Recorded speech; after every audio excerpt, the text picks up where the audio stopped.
Salut les amis, bonjour à toutes et à tous, j'espère que vous allez bien. Avant de commencer cette news gaming, l'épisode 155, j'aimerais vraiment remercier toutes les personnes qui ont rejoint l'aventure récemment, qui se sont abonnées à la chaîne. Merci infiniment, vous êtes au bon endroit, je l'espère, pour avoir de belles et bonnes annonces et de news fraîches sur notre passion commune, le jeu vidéo. En plus de ça, toujours dans une bonne ambiance. Faites un tour dans la zone de commentaires, vous verrez de quoi je veux parler. Les amis, on démarre tout de suite l'épisode 155 des News Gaming. Allez, c'est parti.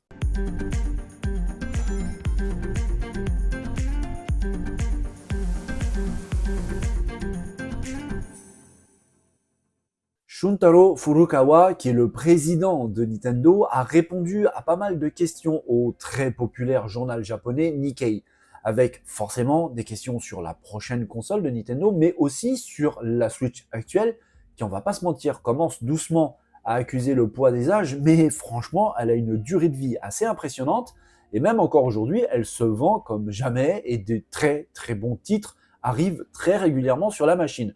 Shuntaro Furukawa a détaillé un petit peu justement la durée de vie de la console actuelle en déclarant que en fait les éditeurs tiers manifestent un grand intérêt sur la machine et qui continuent à développer des jeux dessus, et donc ça rassure aussi un petit peu Nintendo quant à la visibilité future pour la durée de vie de la Switch actuelle. Il a même déclaré que les studios de développement interne à Nintendo travaille encore sur l'élaboration, sur le développement de certains jeux pour la console, et qui donc, normalement, sa durée de vie devrait aller jusqu'à la fin de l'année fiscale 2025, ce qui se situe à peu près au mois de mars 2025.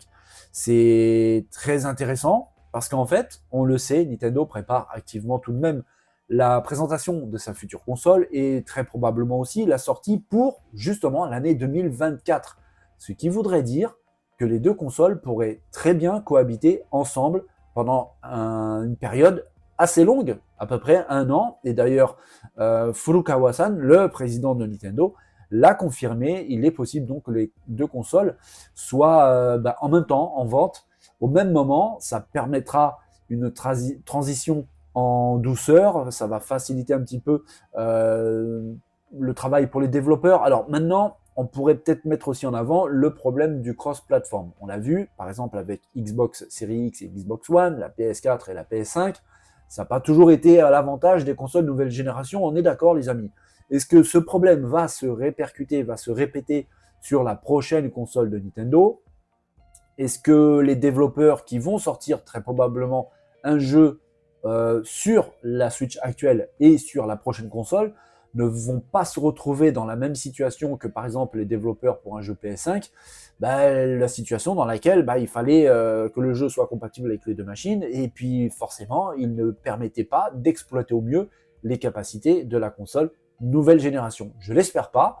On sait que Nintendo est passé maître dans l'optimisation de ses machines, dans l'optimisation de ses jeux, donc je n'ai pas trop peur là-dessus, mais c'est quand même une question qui reste en suspens, parce que avoir deux machines au même moment de deux générations différentes, on a vu le résultat, ce que ça a donné avec les Xbox, on a vu ce que ça a donné avec les PlayStation.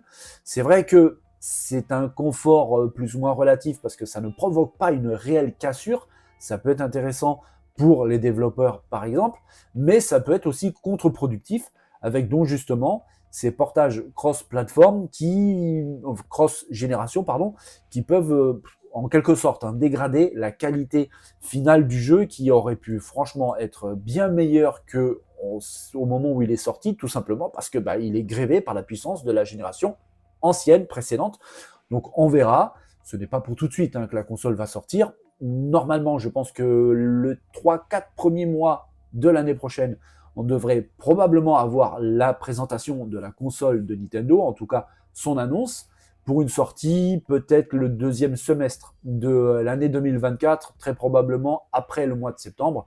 Donc on a encore un petit peu de temps, les choses vont encore évoluer, mais c'est clair et net que la durée de vie de la Switch actuelle est vraiment impressionnante. On l'a dit, la console va doucement mais sûrement vers la fin de sa vie, mais propose encore aujourd'hui des titres d'une qualité assez incroyable. Par exemple, Super Mario Bros. Wonder qui sort bientôt, qui a dévoilé beaucoup de choses et qui a l'air absolument fabuleux, en tout cas dans les trailers. C'est vraiment très propre. C'est du bon travail de la part de Nintendo. On verra comment tout ça va bouger, va s'imbriquer, mais c'est clair et net, Nintendo commence très sérieusement à faire parler de lui, et plus on va se rapprocher de la future console, et plus il y aura des déclarations. Vous le savez les amis, on aborde très souvent le sujet de la coïncidence sur la chaîne. J'aborde un sujet aujourd'hui par exemple, et bien demain ou dans les jours suivants, le sujet va revenir sous une autre forme, mais on va parler quasiment de la même chose. D'habitude, c'est joyeux, c'est sympa, c'est rigolo, il n'y a rien de très problématique, voire même pas du tout. Là, cette coïncidence-ci qu'on va aborder, j'aurais préféré vraiment m'en passer. Vraiment. Ça me fait même un petit peu peur, c'est un peu inquiétant de ce qui se passe autour du jeu vidéo en ce moment même. C'est pas vraiment le gaming à proprement parler, mais ce qu'il y a autour, vraiment l'industrie, le business du jeu vidéo. On a abordé le sujet d'ailleurs dans la toute dernière vidéo sur le sujet des Epic Games qui traversent une période assez difficile et qui vont être obligés de licencier une partie de leurs partenaires, 16% d'effectifs, ce qui fait à peu près entre 800 et 900 personnes. C'est pas rien, on est quasiment aux portes des 1000 employés qui vont être mis à la porte. Franchement, ça commence à devenir sérieux. Eh bien, vous savez quoi? C'est une vraie épidémie en fait. Parce que là, aujourd'hui, on va parler de Team 17. Team 17 qui est à l'origine du jeu que vous voyez à l'écran, Blasphemous 2, mais on pourrait aussi citer par exemple Worms, la très célèbre saga de jeux avec ses vers très très fun, très drôles. Team 17 a déclaré qu'ils vont licencier du personnel, à peu près 50 personnes.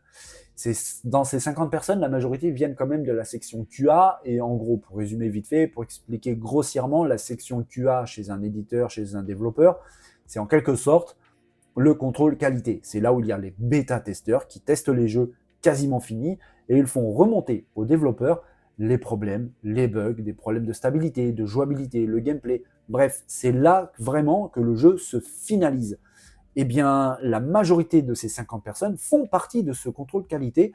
Team 17 a déclaré qu'il voulait sous-traiter cette partie du travail à des entreprises extérieures. Alors, je ne sais pas trop quoi en penser, les amis. Je ne sais pas si vous serez d'accord avec moi. Mais c'est vrai que passer cette partie très importante du développement des jeux, parce que c'est clair et net que ça fait partie du développement du jeu, ça me rassure pas tant que ça, en fait. Moi, je préfère savoir que les équipes de bêta-testeurs sont à portée de main, entre guillemets, des développeurs qui travaillent en synergie les deux ensemble pour pouvoir faire remonter très rapidement les problèmes et surtout de manière fiable, qu'il n'y a pas d'intermédiaire ou quoi que ce soit qui pourrait polluer un petit peu l'information.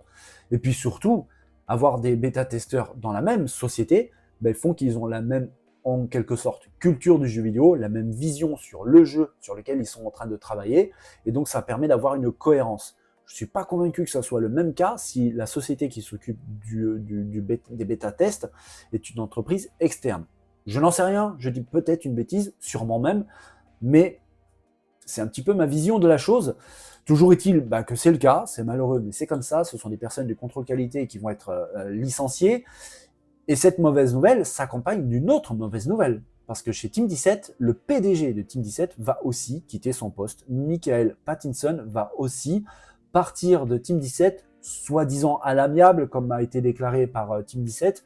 Je ne sais pas si véritablement c'est le cas. On verra plus tard. Peut-être que oui, mais j'ai un sérieux gros doute. Peut-être que cette personne n'était pas d'accord, par exemple, avec les actionnaires concernant justement le licenciement de ces personnes, ou peut-être d'autres stratégies marketing, commerciales. Il en a fait les frais, lui aussi fait donc partie de cette vague de départ. Mais attention les amis, malheureusement, cette mauvaise news n'est pas la seule. Quand je vous ai dit que c'était une sorte d'épidémie, on peut même parler d'hécatombe en fait, parce que un autre éditeur très important, emblématique surtout pour l'univers, l'écosystème PlayStation, qui fait le bonheur de millions et de millions de fans des consoles PlayStation, j'ai adoré leur jeu. Vraiment, Naughty Dog est un éditeur, parce que oui, on parle de Naughty Dog, fabuleux, avec par exemple Uncharted, The Last of Us, bref, des vrais chefs-d'œuvre.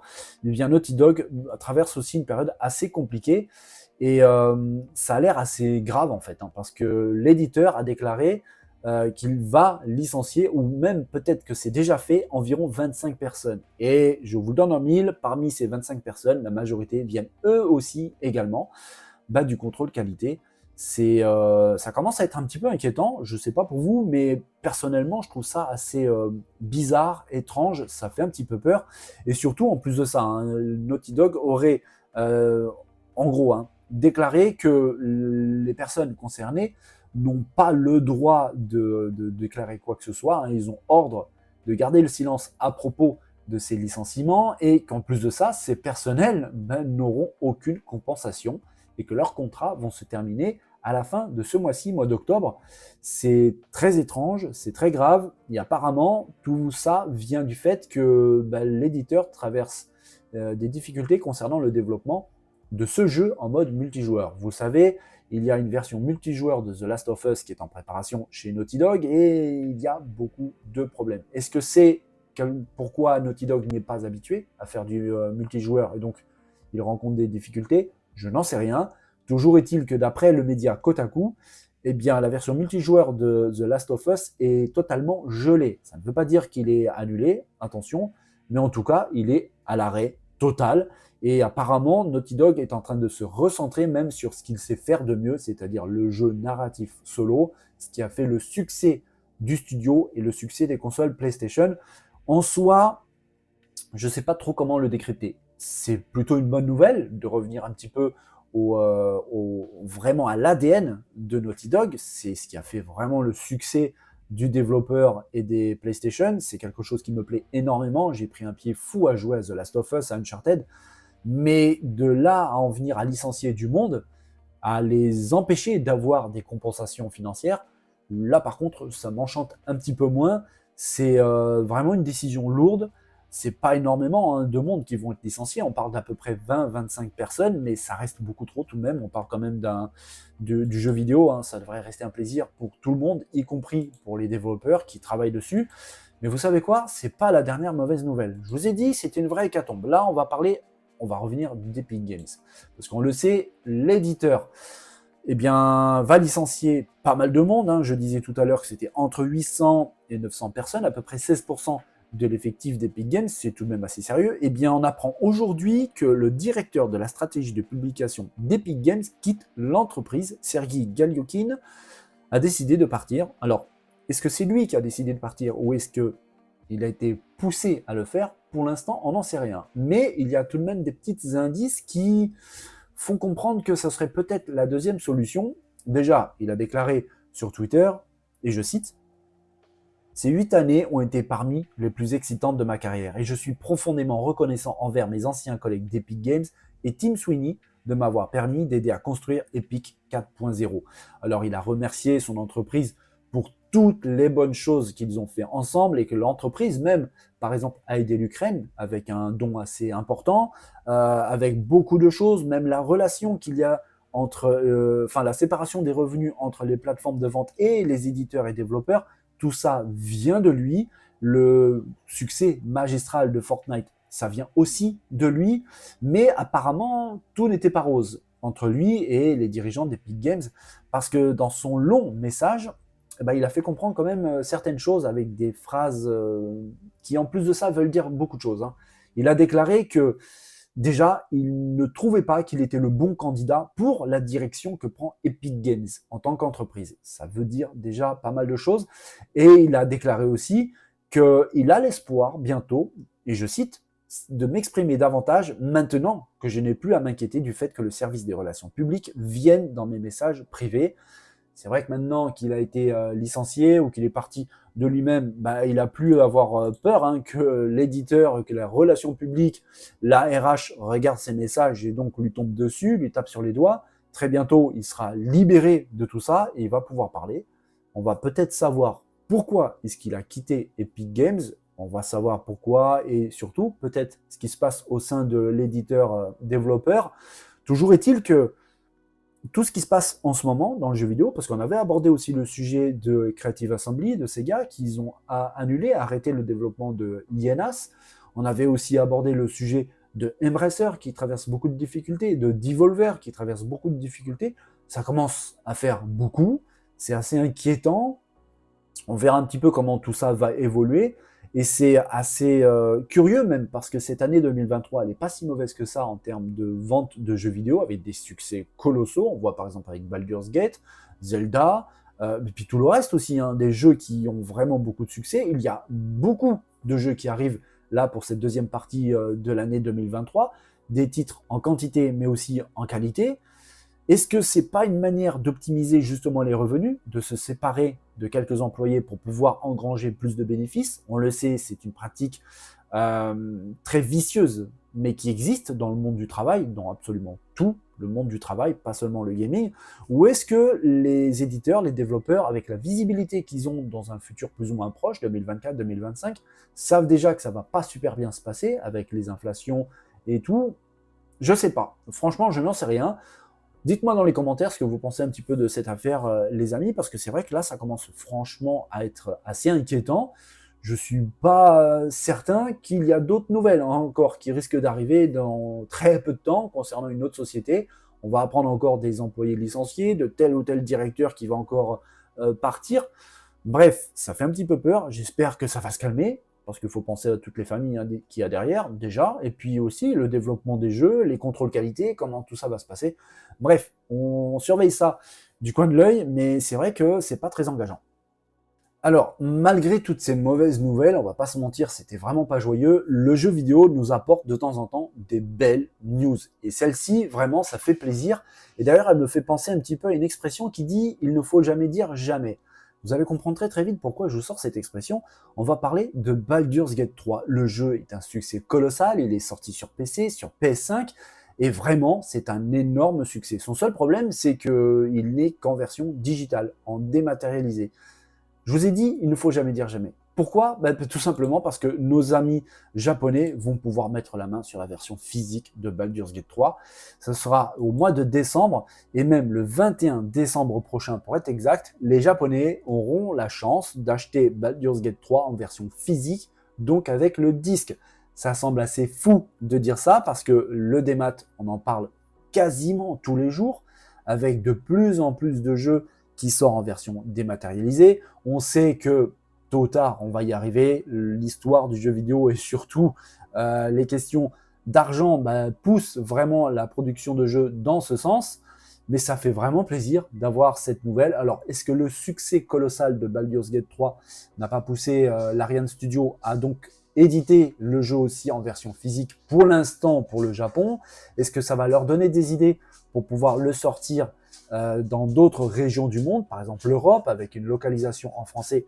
C'est également fort probable. Pour l'instant, rien n'a été déclaré. Il n'y a même pas en fait de rumeur dans ce sens-là. Pour l'instant, je n'en sais rien, mais en tout cas, pour nos amis japonais, c'est déjà une très très bonne nouvelle. C'est comme je vous ai dit, en ce moment, le démat, on en parle de plus en plus, un petit peu trop à mon goût, et de voir qu'un éditeur prend en gros l'histoire à contre-pied, sans doute poussé par le succès colossal du jeu, mais ça reste une bonne nouvelle. Et quand je disais qu'il ne faut jamais dire jamais, en fait, on va parler d'un autre jeu qui sort bientôt, qui est extrêmement attendu. Ce titre, c'est un jeu de Remedy, vous le voyez à l'écran, Alan Wake 2. Et vous le savez, Remedy a prévu de sortir Alan Wake 2 exclusivement en version dématérialisée. Oui, pour l'instant, les amis, si vous venez de débarquer sur la chaîne et que vous n'étiez pas au courant de cette news, Alan Wake 2 n'est prévu qu'en version démat, en version digitale. Il n'y aura pas d'édition en boîte avec le disque de ce titre. C'est fort dommage, mais si vous vous souvenez, il y a fort longtemps, je vous avais dit sur la chaîne que l'éditeur THQ était très intéressé pour pouvoir s'occuper du lancement physique d'Alan Wake 2. Ils ont déclaré que c'était déjà arrivé par le passé, qu'ils avaient pris en charge l'édition physique de tel ou tel jeu pour tel ou tel développeur, et qu'ils aimeraient beaucoup recommencer l'expérience pour Alan Wake 2. Ils étaient vraiment chauds pour pouvoir le faire. Pourquoi je vous parle de ça? Justement, vous l'avez compris, Baldur's Gate 3 va sortir en édition physique, en tout cas au début au Japon, le 21 décembre prochain. Il n'est pas dit que la même histoire se répète pour ce titre qui s'annonce absolument dingue d'Alan Wake 2. Comme je vous ai dit, il ne faut jamais dire jamais. J'espère vraiment que cette expression va aussi venir s'appuyer et prendre tout son sens sur Alan Wake 2. Ça serait vraiment une excellente nouvelle parce que oui, le jeu a l'air vraiment bon, et si je dois le faire en démat, je le ferai en démat, oui, mais l'avoir en version physique à la maison, ce serait franchement bien, quelle que soit la plateforme d'ailleurs. C'est toujours assez agréable d'avoir le jeu en boîte, et puis on ne va pas se mentir, le prêter à des amis, à des potes, à de la famille, de pouvoir le revendre un jour si on n'a plus envie de le garder, qu'on l'a fini maintes et maintes fois et qu'on n'est pas trop attaché à l'objet et qu'on veut le revendre pour pouvoir réinvestir l'argent dans un autre jeu, bah, c'est une bonne idée aussi. Le démat ne permet pas ça. Donc on verra vraiment, mais c'est vrai que la bonne nouvelle concernant Baldur's Gate 3 peut donner des idées à d'autres, notamment THQ, qui avaient déclaré eux officiellement qu'ils étaient vraiment chauds de prendre à leur compte l'édition physique d'Alan Wake 2. Donc on verra tout ça les amis, mais on va quand même surveiller ça de près. Est-ce que ça vous dit une autre mauvaise nouvelle? Je suis sûr que non, mais vous savez quoi, vous allez la voir quand même, parce que si vous êtes fan de Batman et que vous jouez sur Nintendo Switch, vous vous souvenez très certainement, c'était en juin dernier, c'était lors d'un Nintendo Direct, il y avait la présentation de la trilogie de Batman Arkham, le portage sur Nintendo Switch, qui en plus de ça, techniquement parlant, semblait plutôt pas mal. Cette trilogie donc comprend le Batman Arkham Asylum, Batman Arkham City et Arkham Knight, donc les 3 volets de cette trilogie, comme son nom l'indique, et qui inclut en plus tout le contenu additionnel, tout le DLC qui vont donc accompagner ces 3 titres. Et en fait, la mauvaise nouvelle, c'est que le jeu a été reporté. Normalement, Batman Arkham Trilogy aurait dû sortir le 13 octobre prochain, c'est vraiment dans pas très longtemps. Malheureusement, l'équipe de développement de chez Rocksteady a besoin d'un peu plus de temps. Ils l'ont annoncé d'ailleurs avec une image très parlante en anglais, mais on comprend très bien, le jeu sortira le 1er décembre 2023 et ils expliquent qu'ils ont besoin d'un petit peu plus de temps pour pouvoir rendre l'expérience sur le jeu Nintendo Switch la meilleure possible. Ils s'excusent auprès des fans donc pour qui sont excités de jouer à cette version de cette trilogie sur Nintendo Switch et ils remercient tout le monde pour leur patience. Mais oui, il va falloir être un petit peu plus patient. Alors, je vous ai dit, c'est une mauvaise nouvelle, mais c'est pas si grave que ça, parce qu'en même temps, il y a tellement de jeux qui vont arriver là pendant ce mois d'octobre, qu'au final, peut-être que c'est un mal pour un bien. On aura plus de temps, peut-être, de découvrir et d'apprécier à sa juste valeur ce portage de la trilogie de Batman Arkham sur Nintendo Switch. Il ne sera pas noyé dans cette masse colossale de jeux qui vont sortir là dans les prochaines semaines. Ça va être complètement fou. On attend un petit peu plus longtemps, c'est pas non plus très loin. Le 1er décembre arrivera donc très vite. Donc je répète, Batman Arkham, la trilogie sur Nintendo Switch, est repoussée du mois d'octobre. Ce sera le 1er décembre prochain. Battlefield 2042 n'est pas mort, loin de là. D'ailleurs, la saison 6 approche à grande vitesse, c'est dès le 10 octobre prochain. Et d'ailleurs, DICE vient nous voir pour nous présenter le trailer de présentation de cette saison 6. Trailer qui n'inclut pas du gameplay. Ça sera un petit peu plus tard, normalement c'est prévu pour le 5 octobre avec une vidéo de gameplay. Là, il ne s'agit que d'une vidéo avec une grosse mise en scène.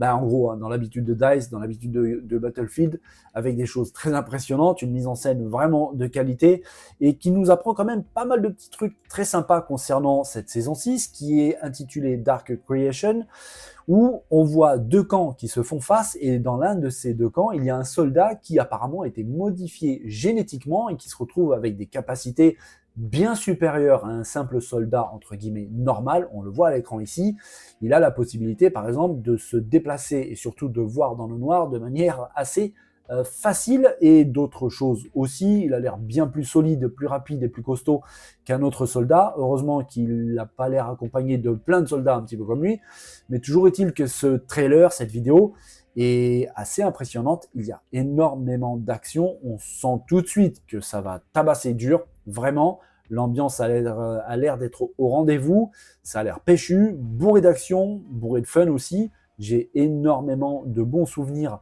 avec Battlefield, j'ai été assez déçu de 2042, et franchement entre nous, je pense que j'ai pas été le seul à être déçu de 2042, alors les développeurs ont bien repris le boulot, ils ont quand même amélioré pas mal de choses. Maintenant, le jeu est vraiment pas mauvais. Et là, avec cette saison 6 donc, qui arrive le 10 octobre prochain, ça s'annonce plutôt pas mal. Et je rappelle que la séquence, le trailer de gameplay, sera dévoilé par DICE le 5 octobre à 17h, heure française. Et pour la suite, on verra. En tout cas, ça s'annonce plutôt pas mal avec cette ambiance qui semble vraiment folle. Et toujours cette mise en scène propre à DICE et propre à Battlefield qui nous en met plein la vue. Et avec le son, franchement les amis, c'est bien mieux. Donc en fait, je vous mettrai le lien de ce trailer dans la zone de description si vous avez aussi envie d'en prendre plein les oreilles. On vient tout juste de parler de Battlefield, eh bien, vous savez quoi? On va aller faire un petit tour chez le concurrent direct Call of Duty. Vous savez, il y a Call of Duty Modern Warfare 3 qui arrive à grande vitesse. D'ailleurs, demain, normalement, c'est le code Next qui va présenter beaucoup de choses, notamment du gameplay en version multijoueur, je pense, c'est quasiment une certitude. Eh bien, Activision vient faire monter la hype avec une présentation donc du multijoueur où on voit les nouvelles maps, j'ai envie de dire même les anciennes nouvelles maps, parce que on le sait, Activision a décidé de revisiter les maps emblématiques du meilleur de ces épisodes, celui de 2009, où on avait des maps absolument dingues. On se souvient des maps, moi personnellement, je me suis éclaté comme un fou dessus, par exemple Skid Row, Terminal, Rust, bref, toutes plus terribles les unes que les autres, revisitées, remis au goût du jour avec quelques petits ajustements, petites nouveautés pour, on le voit ici, les 16 iconic maps donc dans ce Modern Warfare 3, avec de temps en temps sur cette vidéo des petites phases de gameplay, mais très très pauvres. Pour avoir vraiment du gameplay, il faut attendre le code Next qui se déroule le 5 octobre, c'est-à-dire dès demain les amis, et puis le jeu arrivera donc en version bêta qui est prévue ce mois d'octobre. Je vous l'ai dit, ce mois d'octobre va être très très compliqué pour trouver du temps pour pouvoir jouer à tous ces jeux. Call of Duty en fait partie, tout du moins en version bêta, et ça annonce vraiment de très très belles choses, avec toutes ces maps, là on voit Terminal, qui étaient complètement dingues, je peux en citer d'autres, par exemple Scrapyard, il y a Wasteland, il y a Subbase, il y a Invasion, Favela, il y a aussi Afghan, bref, des maps emblématiques, iconiques, j'ai envie de dire, qui rappelleront beaucoup de souvenirs aux fans de Call of Duty, j'en fais partie, j'ai adoré Battlefield, mais franchement, ces maps-là, ici on voit Rust de Call of, ça fait très plaisir de les voir revenir au goût du jour. J'ai vraiment hâte de pouvoir mettre la main dessus, les amis. Je sais pas pour vous, mais en tout cas, ce Modern Warfare 3 s'annonce vraiment très très bon. Tout à l'heure, on a abordé le sujet de Team 17 qui rencontre quelques difficultés. Alors, entre nous, c'est surtout les employés de Team 17 qui rencontrent vraiment des difficultés. L'éditeur, lui, a sorti au mois de juin dernier sur Steam, donc sur PC, Trepang 2, un FPS, disons-le franchement, assez bourrin, plutôt gore, bourré d'action. Le FPS semble rencontrer pas mal de succès, avec beaucoup d'évaluations positives, pas moins de 94% d'évaluations positives, c'est franchement pas mal pour ce jeu qui a pris tout le monde un petit peu par surprise. Le jeu est donc un FPS, gore, vous le voyez à l'écran, bourré d'action, ça tabasse dans tous les sens. En gros, pour l'histoire, vous incarnez un soldat fugitif qui a des capacités surnaturelles, et pour le reste, c'est de l'action pure et dure. Est-ce que Team 17 va profiter du succès de ce titre pour pouvoir mettre à la porte encore une poignée d'autres employés? Ça, je ne sais pas. Toujours est-il que Trepang 2, qui était sorti au mois de juin dernier sur PC, est disponible dès maintenant pour console PS5 et pour Xbox. Voilà les amis, c'est tout ce que j'avais à vous dire pour aujourd'hui, pour cet épisode 155 des News Gaming, avec tout de même cette news traitée dans l'épisode du jour, des news pas super géniales, on le voit avec des difficultés que rencontrent certains éditeurs, certains développeurs, mais entre nous, c'est surtout leurs employés qui rencontrent de grosses difficultés, et puis des choses quand même bien plus heureuses, par exemple la bonne nouvelle concernant Baldur's Gate 3, qui en tout cas pour l'instant c'est confirmé seulement pour le Japon, sortira en version physique, donc en format disque, et ça c'est une très bonne nouvelle, il n'y a plus qu'à espérer que la même chose se produise en France, en Europe et partout dans le monde, mais on pense aussi à Alan Wake 2 qui arrive bientôt, jeu complètement dingue, qui pour l'instant pour Remedy est exclusivement en digital. Mais je vous l'ai dit, THQ a bien envie de prendre à sa main la version physique du jeu, donc on espère et on verra. Les amis, j'espère que cette vidéo vous a plu. Si c'est le cas, vous savez quoi faire. Les pouces, les partages, les commentaires. Pour tous ceux qui sont arrivés ici totalement par hasard, ça peut arriver. Eh bien, totalement par hasard, si vous pouviez cliquer sur le bouton abonner, ce serait pas trop mal. Je vous remercie d'avance. En tout cas, je vous souhaite à tous une belle et bonne journée. Portez-vous bien. N'oubliez pas de vous amuser. Vous le savez, les amis, c'est très très important. Et je vous dis à très bientôt pour le retour des News Gaming. Ce sera dès demain, comme d'habitude. Allez, bonne journée à tous. Bye bye.